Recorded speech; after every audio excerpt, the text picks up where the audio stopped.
Hello students, आज हम सीखेंगे algebraic solutions of the pair of linear equation. As we have studied in chapter 3rd that we are solving the pair of linear equation in two variable, and before this topic we have solved the pair of linear equation in two variable graphically. Now we are going to understand the solutions of pair of linear equation by algebraically. It means in this section we never going to draw any kind of graph to find the solution of the equation. We solve the equation by calculation. So this process is called algebraical solutions of the pair of linear equation. Is that clear?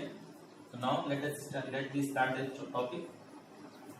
Algebraic solutions of pair of linear equation. So there are three ways to find the algebraic solutions of the pair of linear equation. First, by elimination method.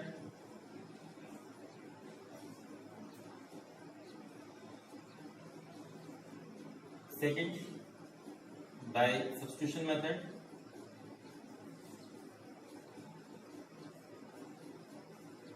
And third, by cross multiplication method.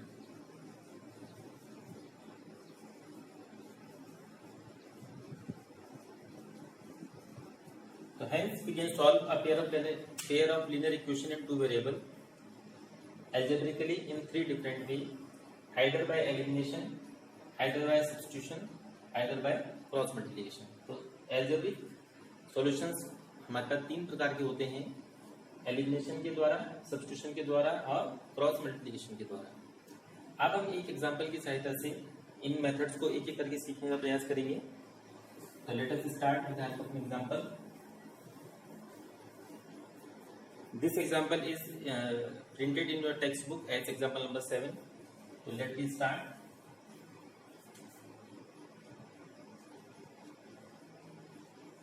Example number 7. Solve following pair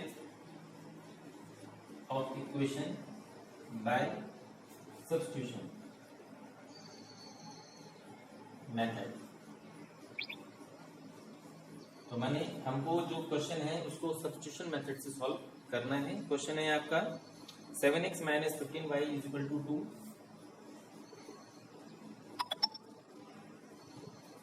and the second equation of the question is x + 2y = 3. As you can see, in each question of this exercise there will be two equations which mention in two variable as x and y. So first of all, mark these equation as equation number 1 and equation number 2. Now, when we solve the question, first of all, give attention to the name of the method which you going to apply. So the name of method is substitution. तो substitution माने क्या होता है?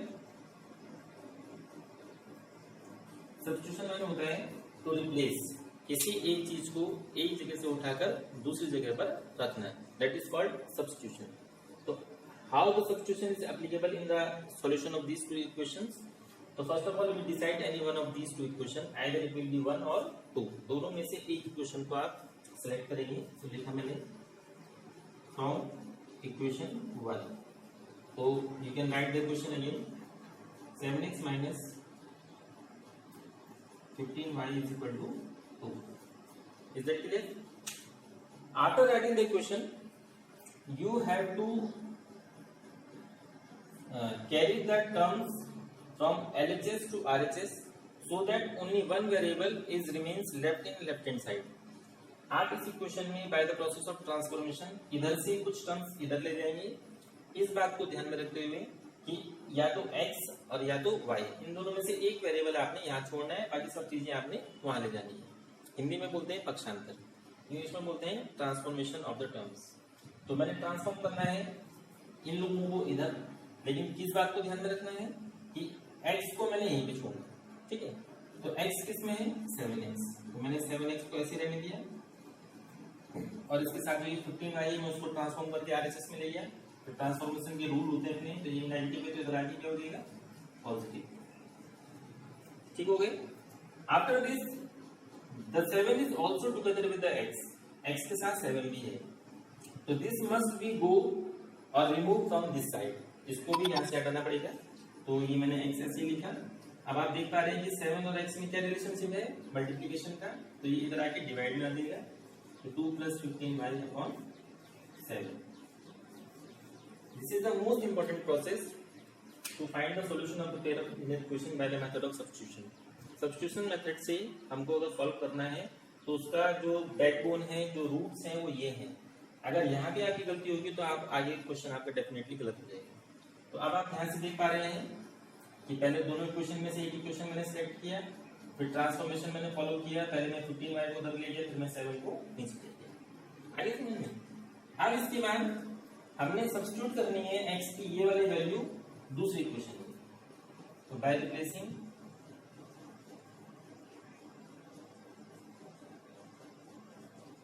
This value in equation second. तो अब आपने ये जो x है, x के स्थान पे x की जगह पर 2 + 15y/7 आ गए। तो मैंने x की वैल्यू 2 + 15y/7 है और इस x की वैल्यू को आपने इक्वेशन नंबर 2 में लिखना है। तो इसके लिए पहले आप इक्वेशन नंबर 2 लिखिए। तो हो गया आपका x + 2y = 3। अब x की जगह पे कौन आएगा, ये जो लिखा हुआ है यहाँ पे, तो 2 + 15y/7 मैंने खाली x को रिप्लेस किया, बाकी जो इक्वेशन में अन्य चीजें थी वो ऐसे ही लिख दो। ये ध्यान से देखने वाली बात है। पहले दोनों में से एक इक्वेशन को सिलेक्ट करना है, फिर उसमें से x की वैल्यू फाइंड आउट करनी है, फिर उस x की वैल्यू को सेकंड इक्वेशन में eight their respective places x की जगह पे मैंने उसको लिख दिया। ठीक हो गया। अब इसके बाद इस क्वेश्चन में कुछ नहीं बचा है, ये केवल सिंप्लीफिकेशन है। आप देख पा रहे हैं कि इसको सिंप्लीफाई कैसे करना है। अब यहाँ पे डिनोमिनेटर में 7 है तो एलसीएम लेना पड़ेगा, नहीं होता तो नहीं लेते। तो इसलिए अब आगे इसको सॉल्व करना है। तो मैं देख पा रहा हूँ कि मेरे को 7 एलसीएम लेना पड़ेगा। इसके नीचे कुछ नहीं है, तो यहाँ पे मैंने 1 कंसीडर कर लिया। तो 7 1 + 7, तो 2 + 15y और इधर आ जाएगा आपका 14y = 3। ठीक है, ये प्रोसेस ऑफ एलसीएम है। अगर आपको यहाँ पे कठिनाई हो रही है तो आपको पहले एलसीएम वाले टॉपिक को ध्यान से देखना पड़ेगा, तब आपको ये सॉल्व करना आ जाएगा। आगे बढ़ाते हैं कैलकुलेशन को। 7 क्रॉस मल्टीप्लाई में बढ़ा देगा आपका 3 × 7। यहाँ पे आपका 2 ऐसे ही है। 15 + 14 ये दोनों लाइक टर्म्स हैं, इसमें भी y है, इसमें भी y, तो लाइक टर्म्स होते हैं, तो हो गया आपका 29। ठीक हो गया। अब 29y = 21 - 2, y = 19/21। ये हो गई आपकी y की वैल्यू। तो माने इस इक्वेशन को सॉल्व करने पर जो y की वैल्यू आ रही है वो 19/29 आ रही है। ठीक है। तो इस पूरे प्रोसेस में मैंने कहीं पर भी कोई ग्राफ नहीं बनाया, कोई स्केल यूज नहीं किया, कोई पेंसिल यूज नहीं की, केवल कैलकुलेशन से इसको मैंने सॉल्व किया। तो इसलिए इस प्रोसेस को बोलते हैं एल्जेब्रिक सॉल्यूशन। अब एल्जेब्रिक सॉल्यूशन के भी 3 तरीके मैंने आपको बताए थे। तो उसमें जो कौन सा वाला हमने यूज किया, सब्स्टिट्यूशन। एक बार दोबारा से बता दूं, पेयर ऑफ इक्वेशन लिखना है, पेयर ऑफ इक्वेशन में से एक इक्वेशन को सिलेक्ट करना है, उसमें से एक वेरिएबल की वैल्यू निकालनी है और उस वैल्यू को दूसरे वाले इक्वेशन में उसकी जगह पर रखना है। आप यहाँ पे आ जाएंगे। इसके बाद सारे क्वेश्चन अलग होंगे। यहाँ पे एलसीएम था तो एलसीएम लिया है, एलसीएम नहीं होता तो मैं एलसीएम नहीं लेता। तो इसलिए इस यहाँ से और लास्ट तक की प्रोसेस का नाम है सिंप्लीफिकेशन। मैंने इसको सिंप्लीफाई करना है। तो सिंप्लीफाई करने का तरीका आपने देख लिया और आपको एक वेरिएबल की वैल्यू आ गई। After getting the value of y, you must replace the value of y in equation 1. You can also replace the value of y in equation 2, or you can also replace the value of y in this transformation. इस y की value को आप या तो 1 में रख दीजिए या 2 में रख दीजिए, या ये जो ट्रांसफॉर्मेशन आपने किया यहाँ पे लिख दीजिए। ठीक है। तो मैं लिखता हूँ आगे,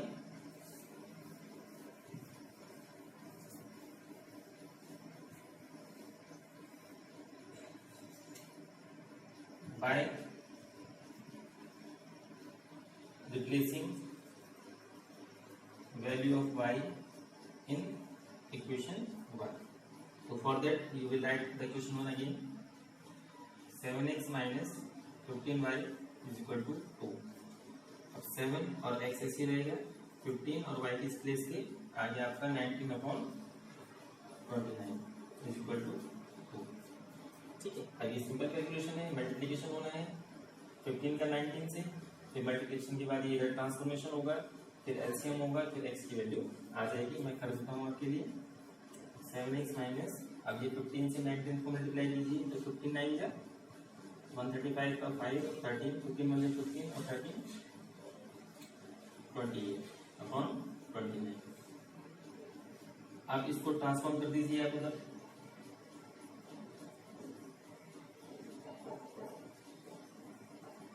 एलसीएम ले लीजिए,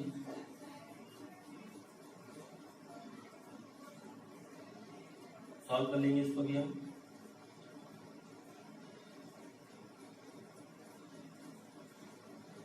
ये हो गया 7x, ठीक है। अब ये 7 क्रॉस मल्टीप्लाई के नीचे आ जाएगा,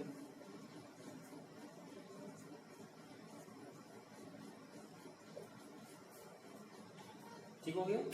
अब आप इसको सिंप्लीफाई कीजिए, सिंप्लीफाई हो रहा है 7 4 28, 7 9 63, तो 49 अपॉन 29। इस प्रकार से आपको x की वैल्यू भी पता चलेगी, ठीक है। Thank you.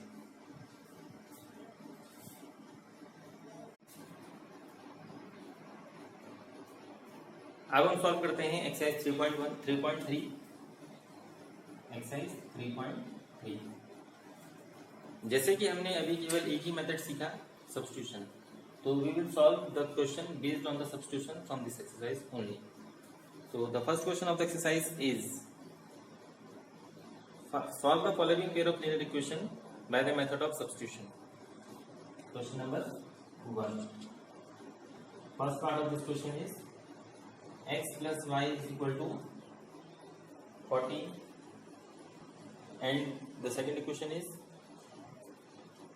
x minus y is equal to 4. So as we have studied in earlier example that out of two equations select any one. So again we will select equation 1 from equation 1. X plus is equal to 40. Now by the process of transformation convert this equation on the depending on one variable. तो इसमें से एक variable मैंने ये लिखा और जो भी ट्रांसफॉर्म कर लिया रख लीजिए, तो x की वैल्यू आ गई आपकी 14 minus y.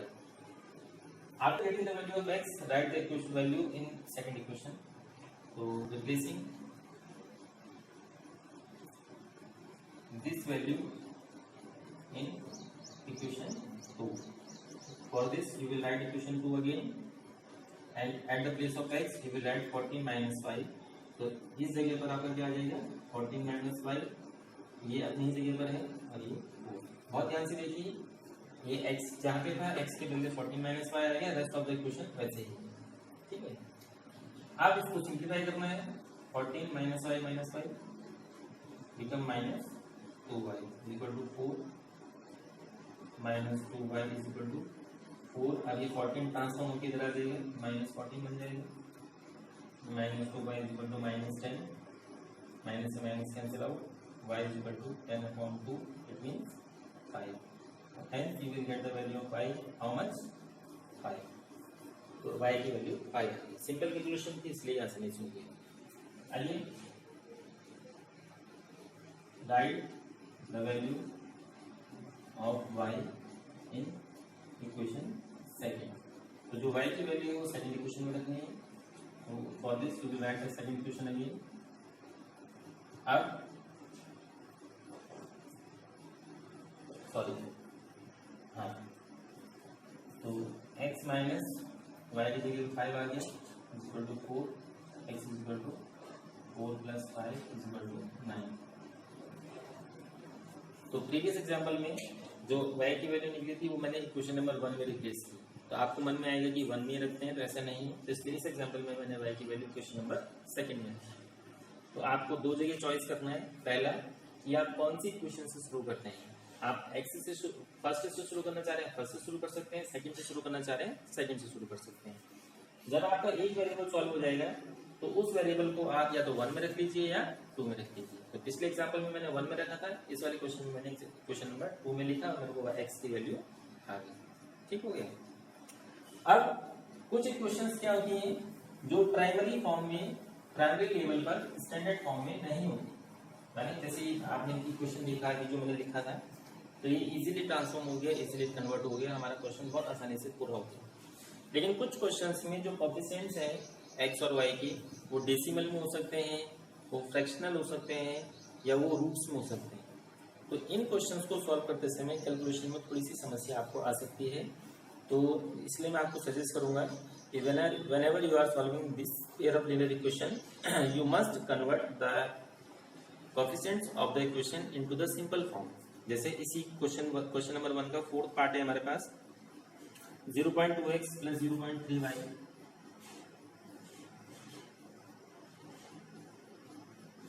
is equal to 1.3 and 0.4x plus 0.5y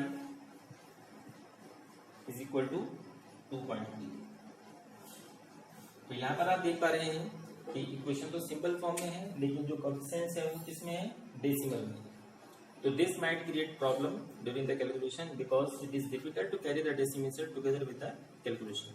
तो डेसिमल्स को लेकर कैलकुलेशन करना कठिनाई पूर्वक हो सकता है। तो हम कैलकुलेशन शुरू करने से पहले इन इक्वेशंस को कुछ मल्टीप्लाई करके या कुछ डिवाइड करके सॉल्व कर सकते हैं। तो इनको सिंपल फॉर्म में लिखने का प्रयास करेंगे। जैसे कि आप देख पा रहे हैं कि सब जगह पर 1 प्लेस ऑफ डेसिमल है, नीचे भी सब जगह पर 1 प्लेस ऑफ डेसिमल है। तो आप लिखिए 1 मल्टीप्लाई बोथ इक्वेशन बाय 10। दोनों इक्वेशंस को 10 से मल्टीप्लाई कीजिए। तो जब इक्वेशन 1 को आप 10 से मल्टीप्लाई करेंगे तो ये पूरी इक्वेशन 10 से मल्टीप्लाई होगी। तो माने 0.2 भी 10 से मल्टीप्लाई होगा तो ये 2 बन जाएगा, 0.3 भी 10 से मल्टीप्लाई होगा तो ये 3 बन जाएगा, और 1.3 भी 10 से मल्टीप्लाई होगा तो कितना बन जाएगा, 30। अब ये इक्वेशन 1 हो गया। ठीक इसी तरह से सेकंड इक्वेशन में भी you will multiply step by step by 10। So when 0.4 multiplied by 10 it become 4x, 0.5 multiplied by 10 it become 5y, and 2.3 multiplied by 10 it become 23। तो अब ये आपके दो सिंपल इक्वेशंस आ गए। अब इसमें फिर से वही इक्वेशन सिलेक्ट करना है from equation 1 2x plus 3y is equal to 13। Transformation करना है 2x is equal to 13 minus 3y, then x is equal to 13 minus 3y upon 2। That is the value of x। Again, as we have proceeded in previous examples, write this value of x in another equation। So writing, replacing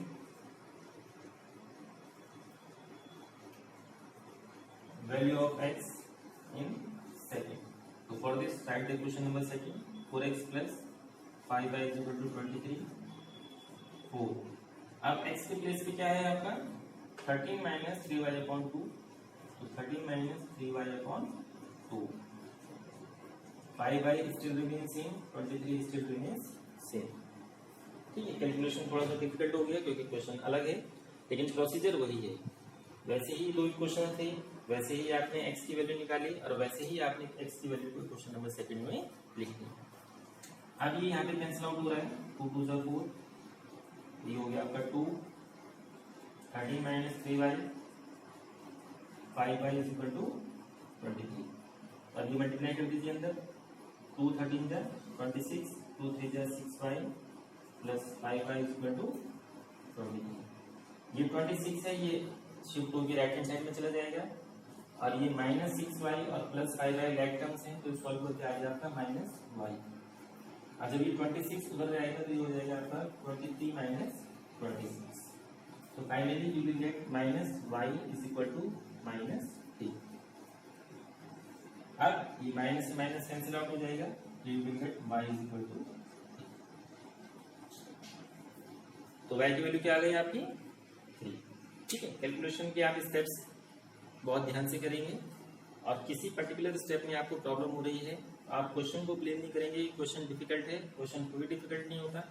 आप किसी को ये simplification में समस्या हो रही है तो सोचिए क्वेश्चन कठिन है, तो क्वेश्चन की गलती नहीं है, आपकी गलती है। आप प्रोसेस को सीखिए, प्रोसेस समझ में नहीं आ रहा है तो आप हमसे बात कर सकते हैं। अब इस इक्वेशन जो y की वैल्यू आ गई आपकी 3, इस वैल्यू को आप दोनों में से किसी क्वेश्चन में यहाँ पे रख दीजिए, चाहे यहाँ पे रख दीजिए, आपका आंसर आएगा। लिखोगे